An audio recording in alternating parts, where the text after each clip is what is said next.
themselves in the third person within their narratives, but they do so, they do at times appear there in the first person. And whenever they use the first person, except in other people's speeches, they include themselves. For example, when philosophy suddenly introduces we and us for students of Proclus of Naucratis, it is because he himself did study with them. Arthur Darby Knock, one of the most outstanding classicists of the 20th century, found at most a single use of a fictitious we in a continuous narrative except in obvious fiction. He concluded that the we narratives were genuine eyewitness reminiscences. Thus, a majority of scholars view the we narratives as genuine reminiscences of an eyewitness. Some believe that Luke simply preserves an eyewitness source, excerpts from a travel journal inserted into his narrative. Yet Luke had many potential sources, as specified back in Luke 1, 1, and 2, and nowhere else includes the first person in his narratives. Why would he suddenly become an inept editor and with this source alone? With Fitzmyer, Debelius, and others, the style of these sections matches Luke's style elsewhere.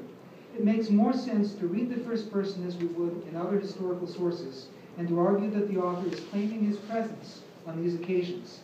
As in other ancient histories, where possible, the historian's mention of his presence lends credibility to his historical claims, even though here Luke may do so only at particular points. By many reckonings, the majority of scholars believe that the we includes the author of Acts. If so, he had access not only to Paul at those times that he traveled with him, but likely also spent 2 years in Judea between Paul's arrest and his voyage to Rome. This stay would have afforded Luke ample time to research and confirm the sorts of traditions known to Theophilus that he mentions in Luke 1:4, both for the Gospel and for Acts. Scholars have now compared the relation between Acts and Paul's letters on the one hand, the biographies of other figures and their letters on the other, and shown that the relationship is comparable. So it's just what we would expect for somebody, for ancient historians or ancient biographers writing about a figure where we consider those sources to be reliable in what they report.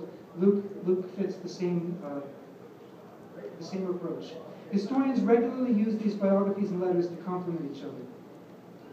We should be ready to use Acts and Paul's letters in the same way. Conclusion. Scholars will continue to debate the accuracy of various details in Acts, depending on their starting assumptions about Luke and about the nature of ancient historiography. To doubt that Luke wrote history, grounded in considerable information available to him, however, flies in the face of extensive evidence. Where we can compare Luke with external sources, Luke and these sources usually agree. Because Luke could not have known which sources would remain extant 2 millennia later, we should assume that Luke's sources and historiographic method, where we cannot test him, were comparable to those where we can test him.